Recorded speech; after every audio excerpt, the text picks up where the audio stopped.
l'homme de Dieu, le prophète Gédéon Bekanga, paix na message à Memeli Bisso pour na vaccin bien aimé dans le Seigneur.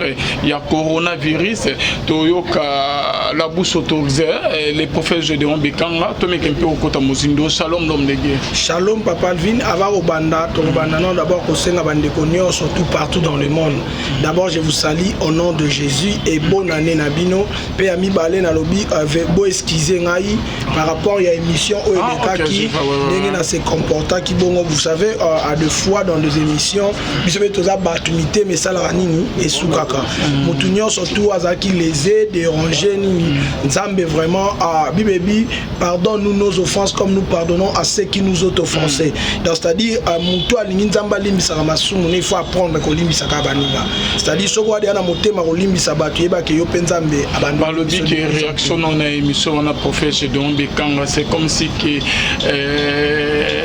malgré que les disciples batamoula qui na Jésus bazali nan converti net que ba Pierre dans Jésus azo yebisa Pierre que je crois mes passages en topé sans tout à l'heure là modèle se comportait qui réaction en pleine émission prophète Gédéon ba traiter qui yo de tous les mots baba qui ozana ba fruits spirituels maîtrise ba fruits wana ezate ezani ni aussi c'est prophète Gédéon Bekanga bon tu sais dans la vie quand on y est pour s'excuser dans acte bah c'est justifié qu'est-ce que non tu es un bon sportif objet présentateur en pleine émission non dans le but sur bandel quand quelqu'un vient s'excuser à se justifier c'est-à-dire na mabe na malamu je demande pardon donc au sein église en colo pardon voilà merci beaucoup je crois que bandero balana que émission à la fois passée na évité sur bâtir biso estrinango bomonyango na prophète Gédéon Bekanga en tout cas à Seigne église à Seigne non pardon c'est une très bonne chose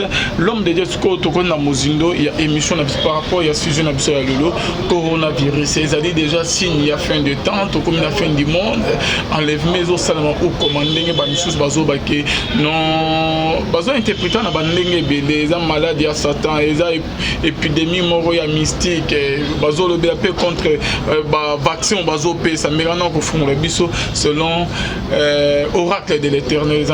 Vous savez, la Bible est simple et la Bible a interprété toutes ces choses ici. Comme on y sort aujourd'hui, Apocalypse 17.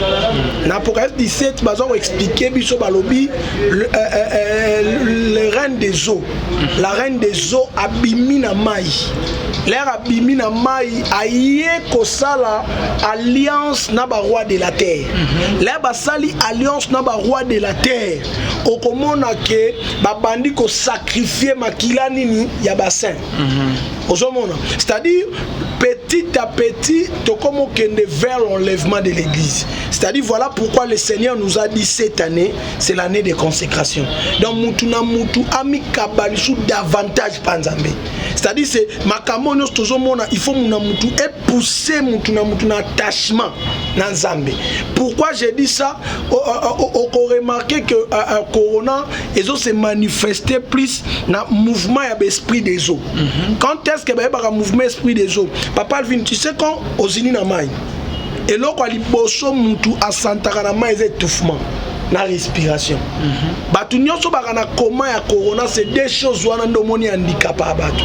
Étouffement na respiration et mata. Batu belo babelaka asthme. Na domaine de délivrance bon enfant la pena pour chanter mais dans la plus lié l'esprit des eaux. Soki mutu ana problème asthme na domaine de délivrance ko kene gauche droite. Menacer l'esprit des eaux c'est que famille na bango bana ba alliance na l'esprit ya mai. Nena lo ba corona par rapport ezali accomplissement ya prophétie Apocalypse 17. Nde oromona babi sirène des eaux abimi aye kosala alliance na ba roi de la terre. Or le lot toi na temps ya ba roi te, mais toi na temps ba décideurs du monde. Or ba décideurs du monde ce sont les hommes les plus friqués. Or bazwaka ba décision. Bato bana mbongo na bango. To yozomo na OMS. Muto aocha $1 million. Muto aocha $1 milliard. Papa, et l'eau comment côté na vie mutako sala sans intérêt. Les muto aocha mbongo ne belé bon pour la santé et l'humanité. À bénéficier à nous. Donc c'est-à-dire bana ba décision liée na makamu na bango pour leurs intérêts. Mais l'objectif il y a Apocalypse 17 balobi l'air sirène des eaux a sali alliance na ba roi de la terre. Aujourd'hui l'esprit wana est bimi mais et sali alliance na ba décider en des monde. Lokol azana bango ba alliance mais ce qu'on t'a Apocalypse 17 objectif ezakini de sacrifier les sang des saints. Donc nyonso oyo ils ont visé l'homme souté. Ils ont visé l'église yanzambe. Ah bon? Voilà. Mais tous au moins que ba païen bazo kufano l'homme de Dieu. Païen zo kufe bon église mon sang toi ça. Dans l'église, tu as l'itende to atteindre perfection. L'église locale sans à la rater. L'église locale, tu as l'itende to comme un bassin. Bassin, on a l'église universelle. On est dirigé par Yemoko Yeshua. On a dit, place Paul Azako expliqué, nous constituons le corps du Christ, mais la tête, c'est Christ lui-même. Vous voyez, il y a un moment dans Israël des prophètes à la tête, parce que prophétie zolobake, nous autres, mais nous tous, Yesu. Il y a un Jean Baptiste barokate mutu po mutu moko frère sani et au vanda. Donc coronavirus est pour nous ba chrétien. Voilà. Ba chrétien est pour l'église. Voilà. C'est-à-dire et objectif il y a corona, c'est l'église. Là, aux autres touchés l'église, David étant que prophète n'a psaume 2, Azoloba déjà que pourquoi le roi de la terre Bazo s'est soulevé contre le roi et contre Batouné Nyoso.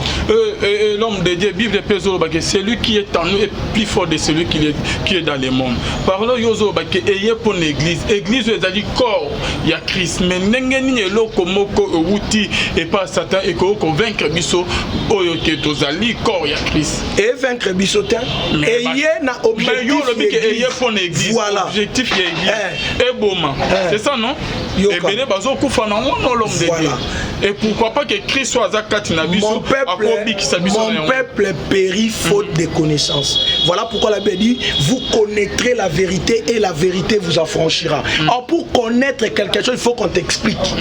Quand on t'explique la chose tu le maîtrises. Voilà pourquoi la Bible dit vous selon Jean 8 verset 32 vous connaîtrez la vérité et la vérité vous affranchira. Il n'a pas des affranchis sans connaître la vérité.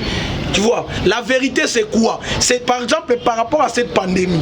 Il y a une vérité à connaître, non? Quelle est la vérité cachée dans cette pandémie? Alors quand quelqu'un maîtrise la vérité qui est liée à ces pandémies, il aura la capacité de les contrer, non? Ok, c'est que coronavirus est un droit il y a un biso ba chrétien. Papa, il y a un bon ba oyo bazana corps du Christ. Oui, et bon mangandegen. Ah bon? Papa, Jésus-Christ de Nazareth. Comme Yesu et a une date d'expiration. Ba malade ko bota donc e bandale akuna ba malade bo sida, ba cancer, le lot comme na corona. Corona pe e koleka comme malade monsieur koya. Ko boma ba o bazana Jésus te. Muto azana Yesu na ye. Yesu ya solo. Malade wana e boma te Yesu ya solo. La Bible dit dans Ésaïe 33 verset 24. Aucun habitant parmi vous dit qu'il est malade. Un enfant de Dieu ne peut pas confesser dans sa bouche que je suis malade. En fait, je dois m'aller. Car toujours dans ma Bible, Élisée mourit de la maladie dont il souffrait. Yoka. Les gens ne comprennent pas. Élisée a fait la fièvre, mais la fin de sa mission. Quand tu es à la fin de ta mission, le Seigneur, il a souffert de cette maladie, l'homme de Dieu. Prophète de Dieu. Lui qui guérissait les gens. Mais la Bible dit Élisée mourit de la maladie dont il souffrait. Non, malade, Bible dit malade, mon côté, aussi sur le. Ok, vas-y. Élisée, un prophète de Dieu. La Bible dit il ne peut rien faire sans révéler sa pensée, surtout à ses prophètes. Un prophète de Dieu a kufate sa yeba kena ke okufa yango moni Élisée ayeba déjà kena okende vers la fin abengi roi afungole les fenêtres abibwaka flèche roi boaki 3 fois abi il fallait boaka mbale belé ndemo boaki 3 fois c'est ko longa banguna noka 3 fois donc Élisée savait que na comme na fin mission. Donc C'est-à-dire quand quelqu'un est à la fin de sa mission, le Seigneur peut tout. Yesu baleki c'est na croix, mais Yesu alo bani na dernière prière ne abini que ta volonté soit faite. Son a commis de na souka ya makamunanga. Na ebi que déjà na partant. Le Seigneur peut rouler sur un accident, à rouler sur un pongi, à rouler sur un maladie. D'accord na décision to moni quelque part Yesu on dirait que avec la tristesse non na ninyongo l'homme de Dieu. Bien aimé dans le Seigneur, il y a un secret que je voulais te donner dans la vie. Et l'autre on son a vie non. C'est que volonté, oyebi que volonté ou comme na souka ya mission na eza volonté ya nzambe. Kufana on a recépé non? Naloba. Et pourquoi tristesse? Ok, vas-y. Au monde la meilleure prière du monde. Il y a rendé Matthieu 6 à partir verset 29. Notre Père qui est aux cieux, que ton nom soit sanctifié. Que ta volonté soit faite sur la terre comme au ciel. L'homme de Dieu, c'est sa pensée. Non, il y a aussi place que ta volonté soit faite sur la terre comme au ciel. Cela veut dire neto vivaka awana se bekanga zana se mais bekanga moko na likolo. Tozana de bekanga. Si on a prière na nga Yesu apesi biso ordre to sambela du jour au jour. To belela nzambe ke mokano na e o décida pona nga na likolo. E kokisama na se. Yango moni akutena Gédéon abunda bitumba te ma benge vaillant héros. Azo benge vaillant héros pourquoi par rapport ya komoni a lola. Donc atana no bundu te suka no ba bengo héros pona lola na kombono des choses aka un héros. Tu vois. Donc c'est-à-dire quand Jésus dit que ta volonté soit faite, Jésus a dit que ma mission, j'étais venu pour mourir, l'heure est arrivée. Yango moni ebisi bango bina alaki na bino a na vanda kia bokanga ngate. Mais les lobo kanganga mais au comment on a ba écriture Jésus azolo ba ebisi alobi bokendo ko ebisa renard wana na kozala lelo na kozala lobi et lobi okuna na osani na ko kende parce que yebaki que tant ya kokangena ekokite. La Bible lobi Jésus s'est présenté mais voici batubakbei oh papa j'ai le pouvoir non. Elle a une capacité, même capacité à disparaître. C'était pour que l'accomplissement est écrit ça. Et par rapport à la maladie? Par rapport à la maladie, il n'y a aucune maladie au-dessus du nom de Jésus. Mais quel Jésus? Le Jésus ressuscité de la Bible. Au moment où nous avons une génération de Marie et Marthe. Et on a battu Moussoussou. Baolo bane babi Jésus a tenu abi la tombe de Lazare où Yazo babi a maître toyebi azon ti mettre l'enseignement na yebi ke mukola suka osani a rose kwa d'ailleurs kutazo pola mais maître abi me manga kuna biso siko tozali un jar à bateau et puis prière au Jésus sala devant ngana za jar à bateau ya prière à Jésus devant tombe Lazare c'est prophète devant coronavirus bouche bée tout le monde bazo lobate silence total radio na basa na nzambe ba oba ya korobi kisama ya ko za la récit aux libala wapi bango les faiseurs des miracles baké wapi mais muto vanine na France non na minute on de comment to tindelanga tindelenga ordinateur Nzamba bimise na koma boya pumbwa bwe na koma na corona. Chez vous tous on a biso ba témoignage. Ah benga on a vaincu par le sang et au témoignage de Jésus donc force ya christianisme et témoignage. Surtout au témoigner de christianisme. Mais comment qu'on fabriquer ba mire ba témoignage l'homme de Dieu. Oh yebi très bien que to va ngana yo na yama ba presque ba sana nzambe nyonso to na plateau to bana depuis Kazarim. Et belé parce que là ba témoigner et belé peut to vraiment ba na niveau ya parquet parce que ba ya dénoncer ba Ngana kunate pour te dire que Bible totika ivre na blessani ekola mutu moko te na sena moyo ana capacité oyeba o ivre au blé pe mutu moko ta ko pikola ngo bien soki bolo ba makambo te le olo ba boye na pa mole su kolo e pousser ngana ndima Yesu Masia pona ni na ndima que Jésus c'est un grand prophète pour les yo lobi boye okokisi moko ba prophétie ne pour Yesu lobi plusieurs viendront à mon nom. Je leur dirai, je génération c'est comme si que vous êtes des pharisiens et des scribes. Oh Jésus azoloba que non, ba disciples ne faites ce qu'ils vous disent mais ne faites pas ce qu'ils font. Donc bozote liloba encore mais bozote en pratique quel homme de Dieu. Bien aimé. Toute la génération ya ba jeune prophète bobimi. Na thermomètre anate. Nzambe mtabenga rabatu. Nzamba za papa batu ebele. Abengi mutu azaka liboma, mutu azaka ndu ndumba neti biso zaka ba maître ba judo nzamba bengi muna mutuna ndenge na ye yenda za papa bato ana nyonso yoko yebisa papa te pwani oboti mwana na kizengi pwani oboti mwana na boga pwani oboti boye yoro baka c'est mon frère. Alors comment l'homme de Dieu na ba o ke ba yebi lo bankolo vous prêchez la bonne parole. Amen. La bonne nouvelle. Amen. Mais bino mo bozo vivre en côté vie na bino ezali ndenge mo na lilobo bozo te ya. Papa, Paul Azolo Babi, moi Paul je suis lié comme un malfaiteur, mais la parole de Dieu n'est pas liée. Moi j'ai une imperfection, moi étant qu'humain, j'ai mes imperfections. En pleine émission où tous les gars na silikiti, c'est l'un de mes imperfections. Votre bonne soit connu de tous. Voilà, na siliki. Mais pour te dire que liloba nzambe siliki te bekanga siliki. Donc c'est-à-dire étant que humain, de nazabo j'ai mes faiblesses. Pour mon toi ça parfait ça te. Biso nyonso to litende. Ah bon? Jida peme na Yesu mesko kambongo. Ozomo par exemple moko mais biso Bible eza constitution na biso. Soki obimi libanda Bible muto asala la judo, muto asala la judo. Malgré miracle bosala liloba boté. L'appel est personnel. L'appel est un témoin té, c'est-à-dire ngapena ko prouver que nganzamba ebinga benganga tala bolem spelu kuta. Donc pour te dire seulement que Moutouna Moutou a dans la sincère au fond de lui. Différence nous entre Baye Koulier, apôtre Paul, Pierre, la génération de Mikolo, Bassan Nanzama Mikolo. Différence c'est ça parce qu'il dit il est le même hier, aujourd'hui éternel, sauf que technologie n'est développée. La différence c'est que Bango Bazara n'a pas YouTube. Bango mon Jésus partait de ville en ville. Bazara n'a pas ya escroquer prier comment conditionner au yebili solongo Bassan Nanzama Moussous. Tolongola ba on a bachena Nikolo qui a escroqué bandimi mon na poto prier comment conditionner personne en boye maman bigité mais azotinda ka bambongo est-ce que yango ya randeni ponga na mama nzambe so de mwana nzamba pesa ko front nemo boye akomo benga ngo escroquer za pe crise à connaissance. Ah bon c'est ko pesa pasteur ngaso na pesa nzambe ata na moni lelo te na moni lobité lo na pesa nzambe na ngai. Mais pourquoi beaucoup comment conditionner prière l'homme de Dieu? Papa nazo be mais tinana nos offrandes il y a 200 300 500 ko conditionner prière. Au moni problème ezani toi na génération mo batu ba yebi mingi to nga peto zo Saint-Esprit en otage. Cet esprit sikoyo ando sala tende yo kanisa. Mutu musu akoya pe ba prier apesi action de grâce.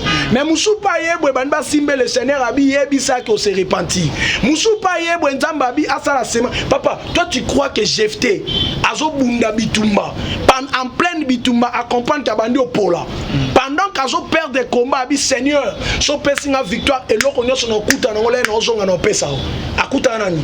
Na retour à Jephthé selon juge. A zonga kuta na moi à 13 ans. Lelo yo expliquer on est. Personne n'a sacrifié jeune fille à 13 ans. Lelo, saute pasteur mon tasenga kango. Tolobani. Tolongo anatoke na veva saripta.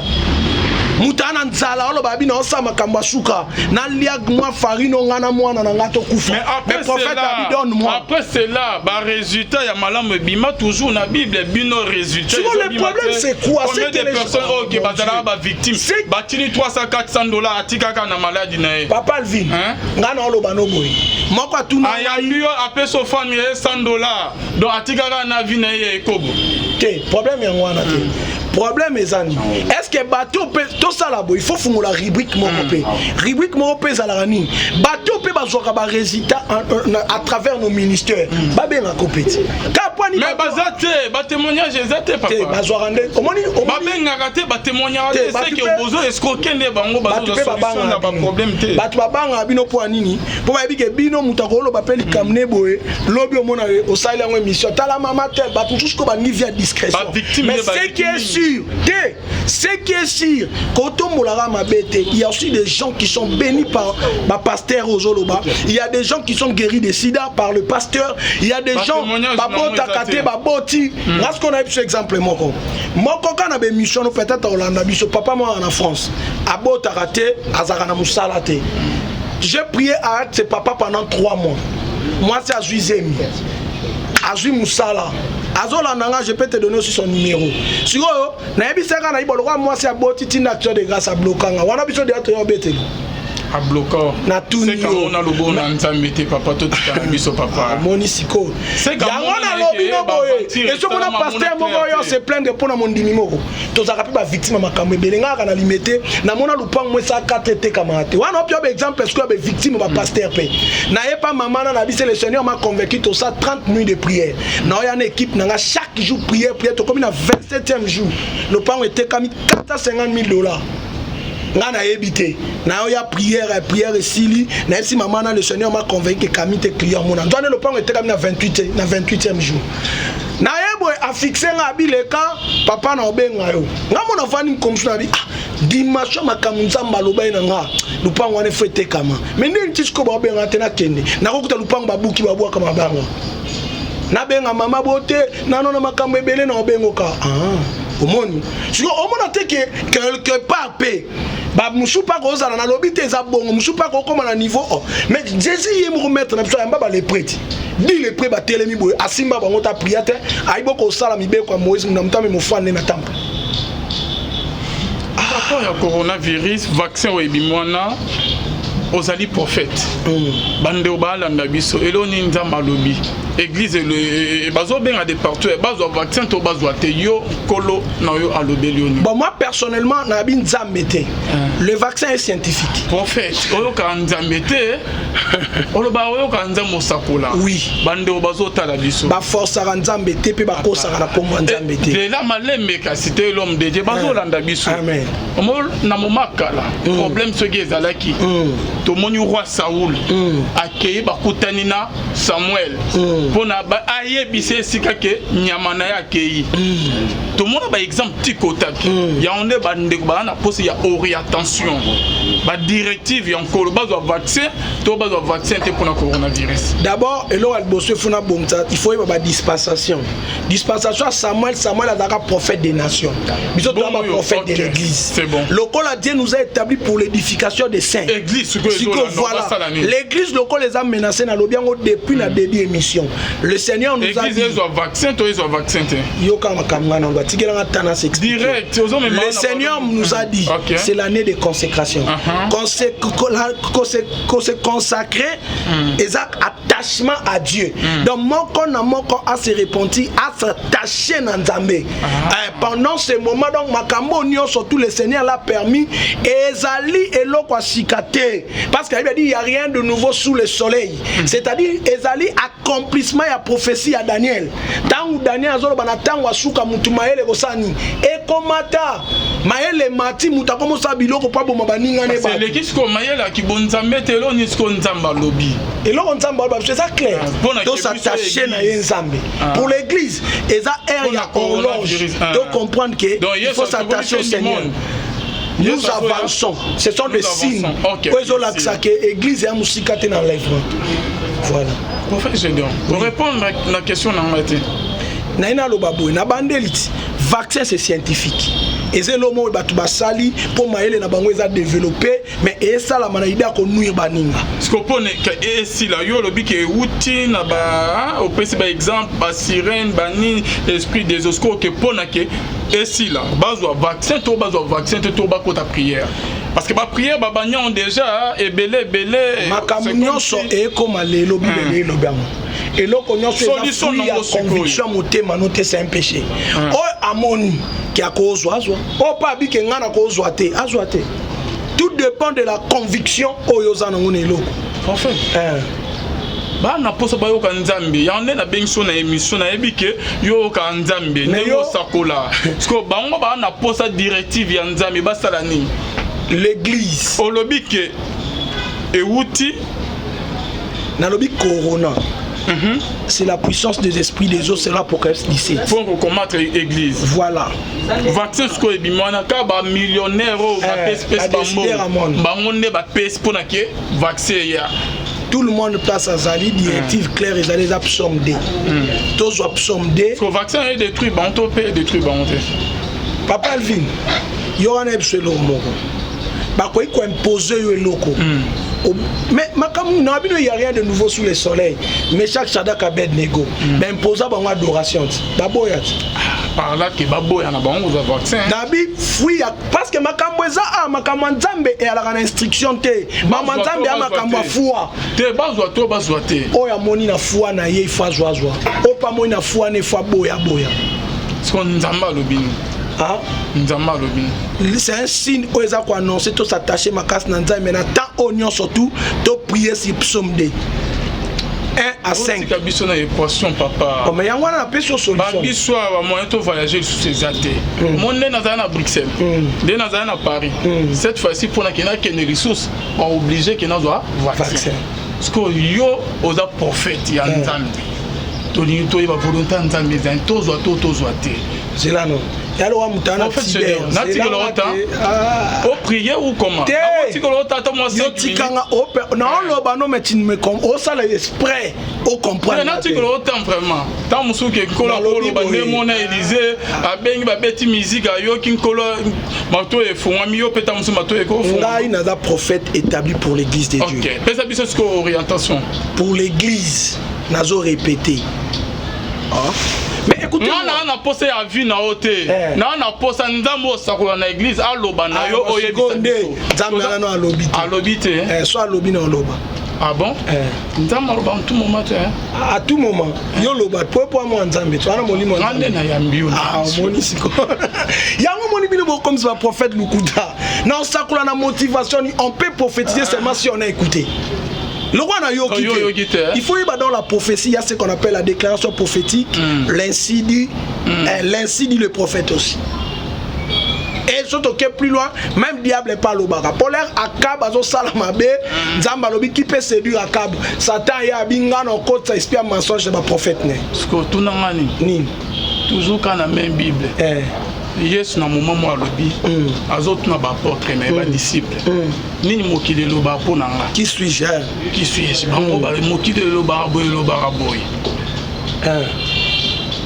Pierre à lobby après tant Pierre à lobby ayebisi ni makambo lobby et na maité na makilate so tata na nga pesio ko ngana na posa et ya na mai na ote makila na ote tata ndia lobby lo papa au moins tout se contredit Pierre à sa collatéral makambo ya maîtriser mutu monda yo yebisa mais au moment où je parle ici conviction wana au moment où je parle celui qui fait quelque chose contre sa conviction commet un péché ba miso ba na conviction ba na foi wana te net que ba biso ko ba kete na ozo na ngaite ba miso suko ba na équation mo ezana ba bani déjà ko pesa ba vaccin na poto yo le bique nzambe dans le bité bon prochainement na ozo ngana lo bité nzambe na lo le Seigneur parle tantôt d'une manière tantôt d'une autre nzamba ko lo ba que Dieu m'a dit Dieu parle aussi à travers sa parole que dit les Écritures par rapport à la parole nabi moko na batele mana psaume 2 banda ko bonela que le roi Esaïe ayebisaki Ézéchias boyete Ézéchias tant sa chérie bazo bungisa atini lettre pas Esaïe Esaïe a eu prophète de la nation. Nous sommes les prophètes de l'église. Petit prophète. Tu n'es pas petit prophète, toi il y a dispensation moussoussou. Parce que le prophète de la nation était le représentant de Dieu direct pour un pays. Yangoïf sa Jérémie, j'étais établi prophète pour Israël. Parce qu'on a des prophètes, il y a église. Il y a Moutounion, soit Yambi Yesu, le roi Mokonpe Mobix, même chinois. Soit Yambi Yesu, le roi Mokonpe Mobix, je suis son prophète. Dieu m'a établi pour son église. Tala papa, Nzambe likola ba santuni aboma Sodome et Gomorrhe aboma ba tunyo sa bimisa famille moko. Parlons de nous. Quand on a lobano que Nzamba tala en église ne nyoso batu boloba ko etali ete. Congo. Et bon Congo za mboka Nzambe Israël. Voilà, c'est la fin de notre émission, c'était l'ambiance de cette émission à la prophète Gédéon Bekanga qui j'ai beaucoup de respect. Prophète, c'est la fin de notre émission, message no ya suka na bande onyo sto balana ki odideli. Message na suka za liboso ezali mutu nyonso ebi ke tozaka mis sur Facebook. C'est comporté qui réaction en pleine émission prophète Gédéon ba traiter qui yo de tout le monde baba ki ozana ba fruits spiritualité maîtrise ba fruits wana ezate ezani ni aussi c'est prophète Gédéon Bekanga.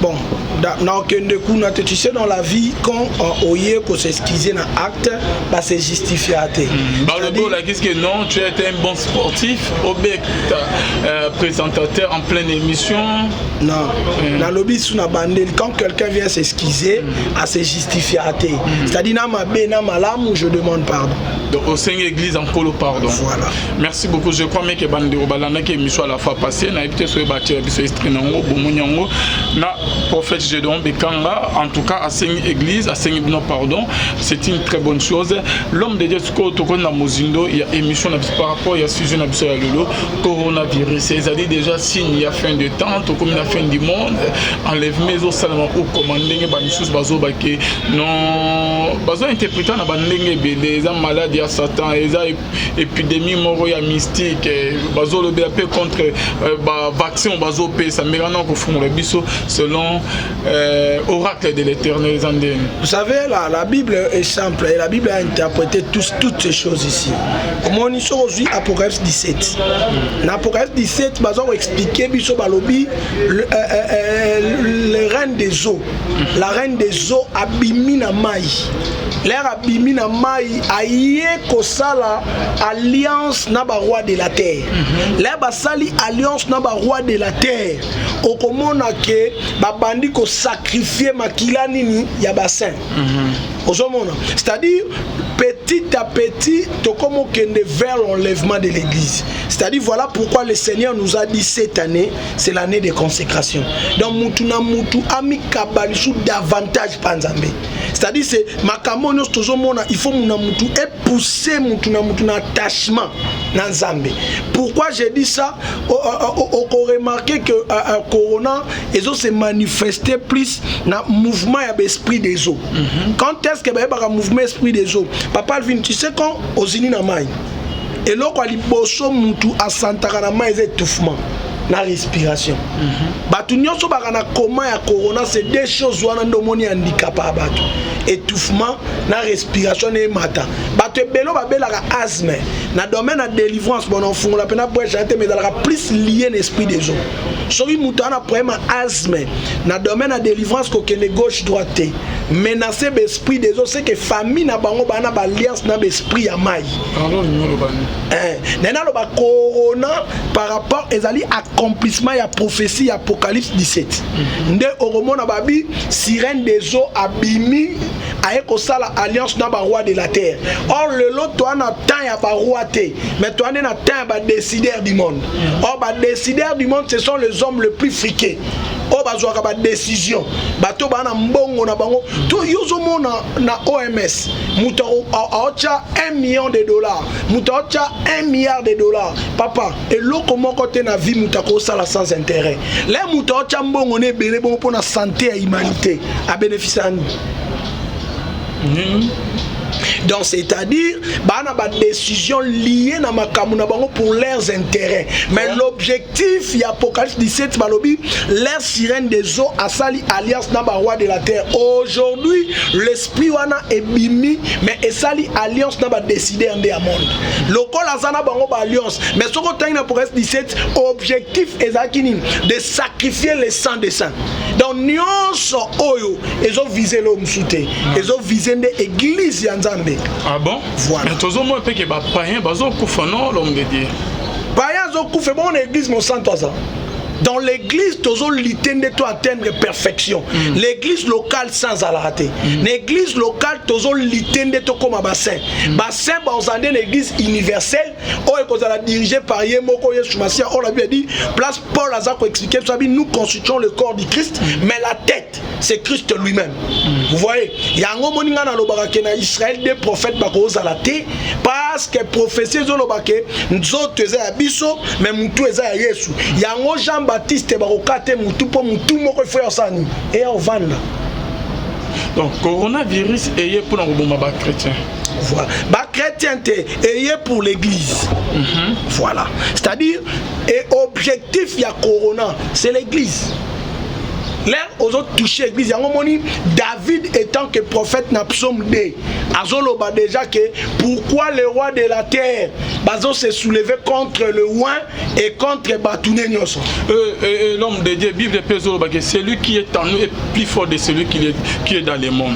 Parlons Yozoloba que ayez pour l'église. Église est dit corps, il y a Christ. Mais n'engeni loko moko outi et pas Satan et qu'on convaincre biso oyo que tozali corps il y a Christ. Et vaincre bisotin. Ayez na objectif. Voilà. Objectif il y a église. Et bon, c'est ça non?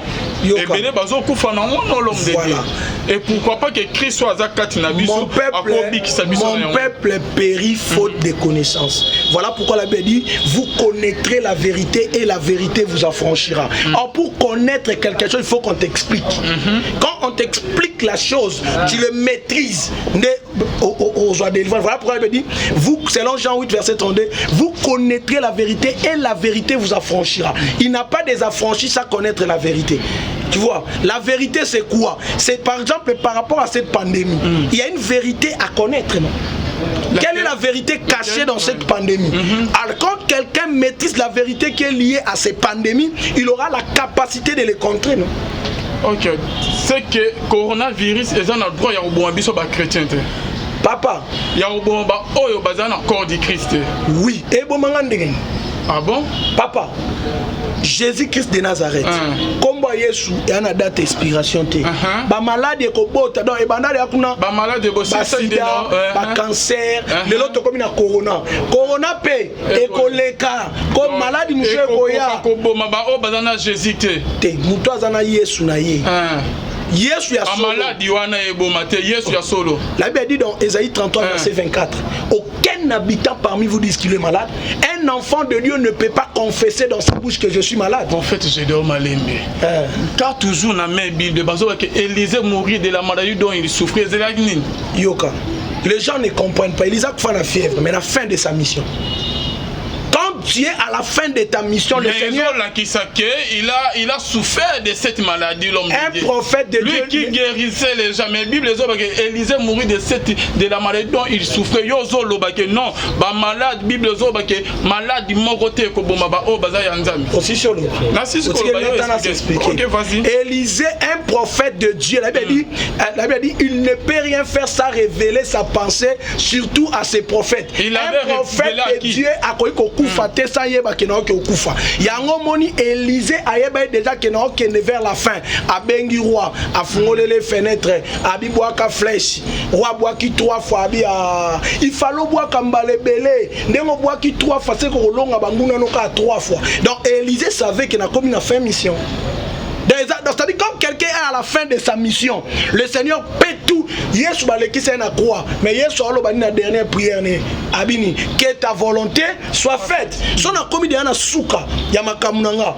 Na ebi que déjà na partant. Le Seigneur peut rouler que un accident, a rouler que on a pongi, a rouler que on a maladie. D'accord na décision à Monique quelque part Yesu on dirait que avec la tristesse non na ninyongo l'homme de Dieu. Bien-aimé dans le Seigneur, il y a un secret que je voulais te donner dans la vie. Et l'on nyonso na vie no ce qui est volonté, oyebi que volonté ou comme na souka ya mission na eza volonté ya nzambe. Kufa na on a recépela non? Naloba. Et pourquoi tristesse? OK, vas-y. Au monde la meilleure prière ya monde. Et à rendre Matthieu 6 à partir verset 29. Notre Père qui est au ciel. Que ton nom soit sanctifié.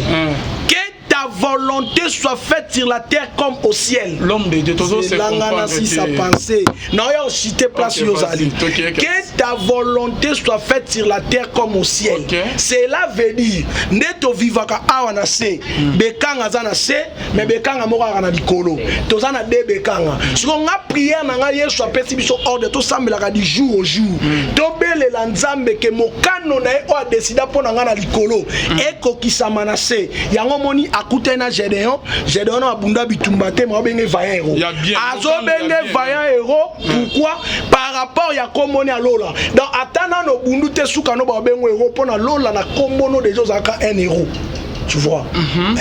Donc c'est-à-dire quand Jésus dit que ta volonté soit faite, Jésus a dit que ma mission, j'étais venu pour mourir, l'heure est arrivée. Yango moni ebisi bango bina alaki na bino a na vanda kia bokanga engate. mais lelo boyo kanganga mais au komona na ba écriture Jésus azolo ba bise alobi bokendo ko bisa renard wana na kozala lelo na kozala lobi et lobi okuna na osani na kokende parce que yebaki que tant ya kokangena ekokite la Bible lobi Jésus s'est présenté mais voici bato bakbei oh papa j'ai le pouvoir non. Elle a une capacité, même capacité de disparaître. C'était pour que l'accomplissement est écrit ça. Et par rapport à la maladie? Par rapport à la maladie, il n'y a aucune maladie au-dessus du nom de Jésus. Quel Jésus? Le Jésus ressuscité de la Bible. Au moment où nous avons une génération de Marie et Marthe. Et on a battu Moussoussou. Jésus a tourné à la tombe de Lazare où Yazo Babi a maître Toyebi, a son petit maître d'enseignement. Na yebi ke mukola suka osani, a rose kwa d'ailleurs kutazo pola, mais maître abi me manga kuna. Biso siko tozali un jar à bateau. Et puis prière au Jésus sala devant. Ngana za jar à bateau ya prière à Jésus devant tombe Lazare. C'est prophète devant coronavirus bouche bée tout le monde bazo lobate silence total radio na basa na nzambe ba oba ya korobi kisama ya ko za resi ozwa libala wapi bango les faiseurs des miracles. Mais muto vanine na France non na minute on de comment to tindelanga tindelenga ordinateur nzamba bimise na koma boya pumbwa bwe na koma na corona chez vous tous on a biso ba témoignage ah benga on a vaincu par le sang et au témoignage de Jésus donc force ya christianisme et témoignage surtout au témoigner de christianisme mais comment qu'on fabriquer ba mire ba témoignage l'homme de Dieu oh yebi très bien que to va ngana yo na yama ba presque ba ça na nzambe nyonso to na plateau to bana depuis Kazarim et belé parce que là ba témoigner et belé peut to vraiment ba tina niveau ya parquet parce que ba ya ko dénoncer ba Ngana kunate pour te dire que Bible bitotika ivre na blessani ekola mutu moko te na sena moyo ana capacité oyeba o ivre au blé pe mutu moko ta ko pikola ngo bien soki bolo ba makambo te le ko lo ba boye na pambola su kolo e pousser na ndima Yesu Masia pona nini na ndima que Jésus c'est un grand prophète pour les yo lobi boye okokisi moko ba prophétie ne pour Yesu lobi plusieurs viendront à mon nom. Je leur dirai, j'ai un génération Yesu mtoloba. Ngaite yote mais Yesu mtoloba. Génération na bino o keboye, c'est comme si que vous êtes des pharisiens et des scribes. Oh Jésus azoloba que non, azo ba disciples ne faites ce qu'ils vous disent mais ne faites pas ce qu'ils font. Donc bozo tel loba encore mais bozo tient en pratique quel l'homme de Dieu. C'est une génération ya ba jeune prophète bobimi. Na thermomètre anate. Nzambe mtabenga rabatu. Nzamba za papa batu belé abengi mutu mutwa zaka liboma muswa zaka ndumba neti biso zaka ba maître ba judo nzamba bengi muna mutu na ndenge na ye yenda za papa bato ana nyonso yoko yebisa papa te pwani oboti mwana na kizengi pwani oboti mwana na boga pwani oboti boye yoro baka c'est mon frère. Alors comment l'homme de Dieu na ba o ke ba yebi lo bankolo vous prêchez la bonne parole. Amen. La bonne nouvelle. Amen. Mais binomo bozo vivre en côté. Vie na bino ezali ndenge morote na lilobo bozo te ya. Papa, Paul a zolo babi, moi Paul je suis lié comme un malfaiteur, mais la parole de Dieu n'est pas liée. Ngana na imperfection, nga étant qu'humain, j'ai mes imperfections. En pleine émission où tous les gars na silikiti, c'est l'un de mes imperfections. Votre bonne connu soit connu de tous. Voilà. Na siliki. Mais pour te dire que liloba nzambe siliki te bekanga nda siliki. Donc c'est-à-dire étant que humain, ndena zabo j'ai mes faiblesses. Pour mutu aza parfait azate, biso nyonso to litende. Ah bon? Tu jida pemena Yesu mesko kambongo. Ozomo ba exemple moko. Mais biso Bible za constitution na biso. Soki obimi libanda Bible oloba. Muto asala la judo, muto asala la judo. Tika roye ba binote malgré miracle bosala ni loba boté. L'appel est personnel. L'appel est un témoin té, c'est-à-dire nga pe na ko prouver o ke nga nzamba ebinga benga tala belem pe lokuta. Donc pour te dire seulement que Moutouna Moutou a dans la sincère au fond de lui.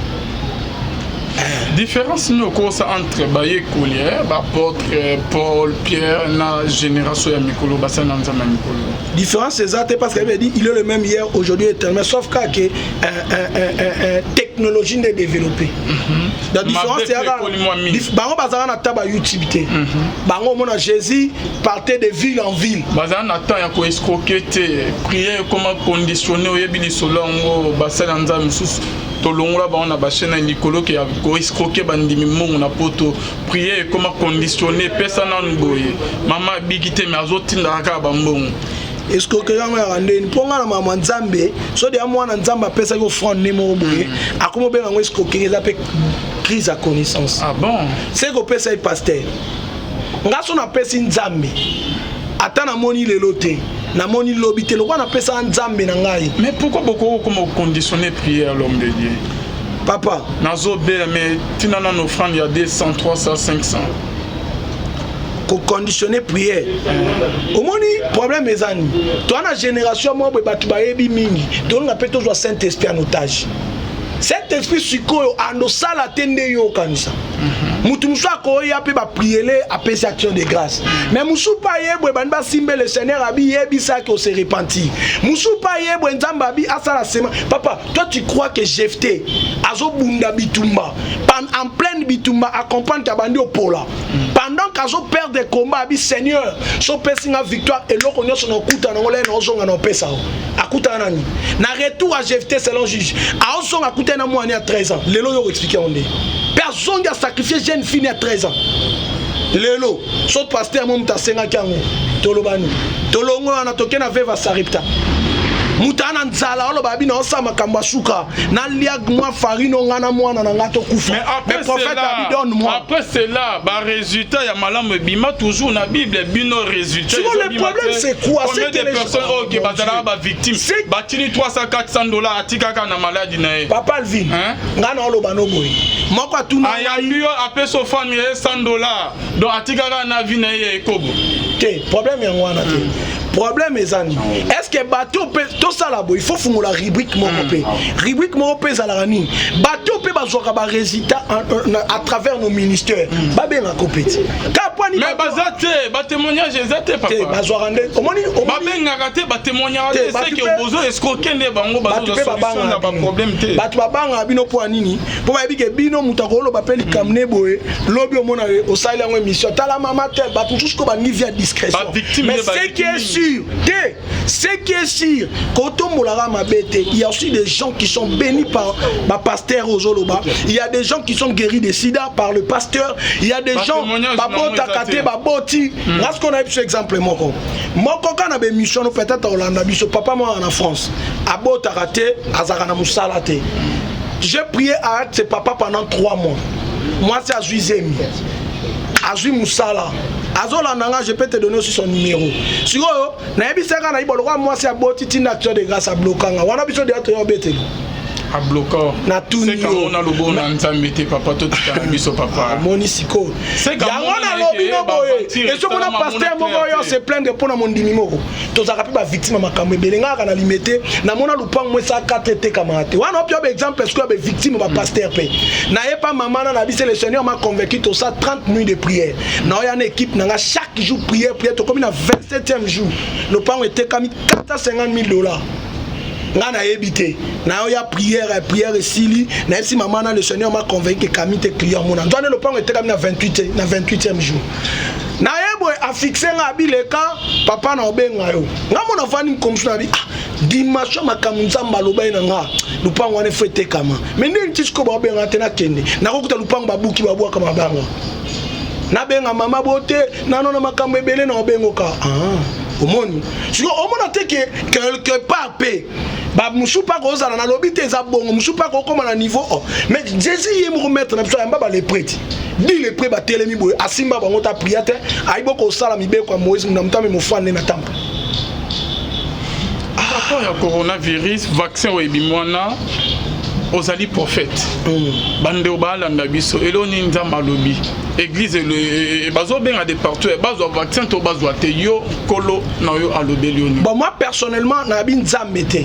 Le vaccin est scientifique. Prophète oyo ka nzambete olo ba oyo ka nzambo sakola. Oui. Bande o bazo tala biso. Ba force à nzambete pe ba kosa na kombo nzambete. De la malembe ka cité l'homme de Dieu bazo landa biso. Amen. Omo na momakala problème ce qui ezalaki. To moni roi Saoul akei bakutani na Samuel pona ba ayebise sika ke nyama na ya kei. To mona ba exemple tikotaki ya onde ba ndeko ba na poste ya orientation ba directive ya nkolo bazo vaccin to bazo vaccin te pona coronavirus. D'abord elo alboso funa bomta il faut ba dispensation. Dispensation à Samuel a d'abord prophète des nations. Biso to ba prophète de l'église. C'est bon. Lokola Dieu nous a établi pour l'édification des saints. Église voilà. L'église locale les a menacés dans l'obiango depuis la début émission. Le Seigneur nous a dit vaccin to ils ont vaccin te. Yoka makamanga na batikela na tana s'explique. Direct, le Seigneur nous a dit c'est l'année de consécration. Consacrer et attachement à Dieu. Donc mon corps a se repenti, a s'attacher dans Nzambe.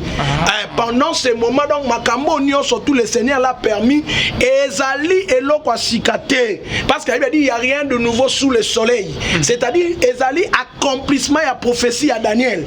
Tangu Daniel azolo bana tangu asuka mutu maele kosani e komata maele mati muta komo sabiloko pa boma baninga ne ba. C'est l'église ko maele ki bonzambe te lo ni sko nzamba lobi. Et là on nzamba c'est ça clair. Donc s'attacher na nzambe. Pour l'église eza air ya horloge. Donc comprendre que il faut s'attacher au Seigneur. Nous avançons. Ce sont des signes. L'église est musicate dans l'enlèvement. Voilà. Prophète Gédéon, pour répondre à la question dans la tête. Naina lobabo na bandeliti. Vaccin c'est scientifique. Et c'est l'homme qui va sali pour maïle na bango eza développé mais et ça la manaïda ko nuire baninga. Ce qu'on pone que si la yo lobi ke outi na ba au principe exemple ba sirène bani esprit des osco que pona ke et si là bazo vaccin to ba ko ta prière. Parce que ma prière ba bagnon déjà et belé makamunyo so e ko malelo bibele lobamo. Et là qu'on a fait conviction motema noté c'est un péché. Oh amoni qui a cause oiseau. Oh pas bi que ngana cause oité azoité. Tout dépend de la conviction au yozana ngonelo. Parfait. Ba na poso ba yo kanzambe ya on na benso na émission na ebike yo kanzambe ne yo sakola parce que bango ba na posa directive ya nzambe ba sala ni l'église olobike e wuti na lobi corona. C'est la puissance des esprits des autres, c'est là pour qu'elle se dise. Pour combattre l'église. Voilà. Vaccin ce que bimana ka ba millionnaire o ba espèce bambo. Ba monde ba pèse pour na ke vaccin ya. Tout le monde place à Zali, directive claire, ils allaient absorber. Tous absorber. Le vaccin est détruit, banto peut détruire banto. Papa Alvin, il y aura un epsilon moko. Bah quoi il faut imposer le loco. Mais il n'y a rien de nouveau sous le soleil. Mais chaque Shadak a bête négo. Mais imposer une adoration. Par là que babo yana bango za vaccin. Dabi fui parce que makamweza makamwa nzambe et à la instruction te. Mama nzambe a makamwa fua. Te bazwa to bazwa te. Oya moni na fua na ye fa zwa. Opa moni na fua ne fa boya. Son nzamba lobini. Ah, nzamba lobini.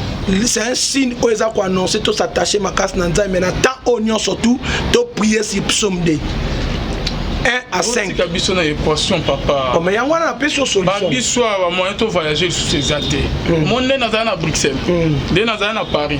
Cette fois-ci, pour qu'il y ait des ressources, on est obligé qu'il y ait un vaccin. Parce que yo aux prophètes, il y a un Nzambi. Tu as volonté de Nzambi, tu as c'est là non. Alors en fait c'est prier ou comment? Non loba non mais tu me comprends. Ça l'esprit au comprendre. Vraiment. Tant musu ke kola kolo ba nemona Élysée abengi ba beti musique ayo kin kolo mato e fo ami yo peta musu mato e ko fo. Là il y a un prophète établi pour l'église de Dieu. OK. Pesa biso ce orientation. Pour l'église nazo répéter. Ah. Mais écoutez, on a posé à vie na hôté. On a posé nzambo sakola na église a loba na yo oyebisa. Nzambo na no a lobité. A lobité. Soit lobi na loba. Ah bon? Nzamba loba en tout moment tu hein? À tout moment. Yo loba pour moi nzambe. Tu as moni mon. Ande na yambi yo. Ah moni siko. Yango moni bino comme ça prophète Lukuta. Non ça kola na motivation on peut prophétiser seulement si on a écouté. Le roi n'a yo quitté. Il faut y aller dans la prophétie, il y a ce qu'on appelle la déclaration prophétique, l'ainsi dit le prophète aussi. Et surtout que plus loin, même diable n'est pas le baga. Pour l'air Akab, azo salamabe, Nzamba lobi qui peut séduire Akab. Satan ya binga no côté esprit mensonge de ma prophète né. Ce que tout n'angani. Ni. Toujours quand la même Bible. Yes na moment moi lobi. Azot na ba apôtre na ba disciple.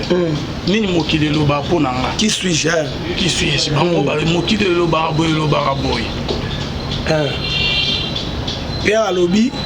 Après tant Pierre Alobi, ayebisi ni makambo lobi et na maite na makilate so tata na ngapesio ko ngana na posa et ya na mai na ote makila na ote tata ndi alobi lo papa au moins tout se contredit. Pierre a sa collatéral makambo ya maîtrisé mutu monda yo yebisa mais au moment où je parle ici conviction wana au moment où je parle celui qui fait quelque chose contre sa conviction commet un péché ba miso ba na conviction ba na foi wana te net que babiso ko ba kete na ozo na ngaite ba miso suko ba na équation mo ezana ba bani déjà ko pesa ba vaccin na poto yo lobi ke nzambe na lobi te bon prochainement na ozo ngana lobi te nzambe na lobi. Le Seigneur parle tantôt d'une manière tantôt d'une autre. Nzamba ko loba que Dieu m'a dit, Dieu parle aussi à travers sa parole. Que dit les Écritures? Par rapport à la parole, Nabi moko na moko telema na psaume 2 banda ko bonela que le roi Esaïe ayebisaki Ézéchias boyete Ézéchias tant sa chérie bazo bungisa atini lettre pas Esaïe Esaïe salagini Esaïe prophète de la nation. Nous sommes les prophètes de l'église. Petit prophète. T'es pas petit prophète, toi on attend il y a dispensation mususu. Parce que le prophète de la nation était le représentant de Dieu direct pour un pays. Yango sa Jérémie, j'étais établi prophète pour Israël. Ngas qu'on a da prophète, il y a église. Il y a mutunyo soit yambi yesu le roi mo konpe mo bix même chinois. Soit yambi yesu le roi mo konpe mo bix je suis son prophète. Dieu m'a établi pour son église. Tala papa, Nzambe likola ba santunia boma Sodome Gomorrhe boma batunyo sa bimisaka famille moko. Parle-nous. Kanena lobano ke Nzamba tala en église ne nyoso batu boloba ko etali ete. Congo. Congo wa. Et bon Congo za mboka Nzambe Israël. Voilà, c'est la fin de notre émission. C'était l'ambiance de cette émission à la prophète Gédéon Bekanga à qui j'ai beaucoup de respect. Prophète, c'est la fin de notre émission. Message no ya suka na bande onyo sto balana ki di délije. Message na suka za liboso ezali mutu nyonso ebi ke tozaka mis sur Facebook. Gédéon Bekanga donc quand on annonce la ressuscité, mutu nyonso ana besoin même page na prophète Gédéon Bekanga eza piraté. Siko na la Facebook na komo ya prophète Gédéon Bekanga.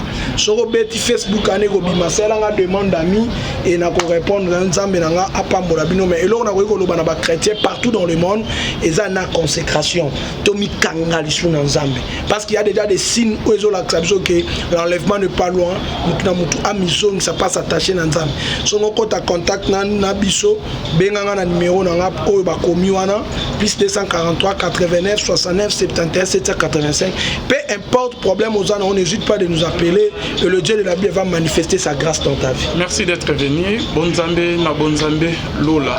Ezo futa simana onto ya kolobaki nzamba boto kwa Yesu. On se retrouve à la prochaine live.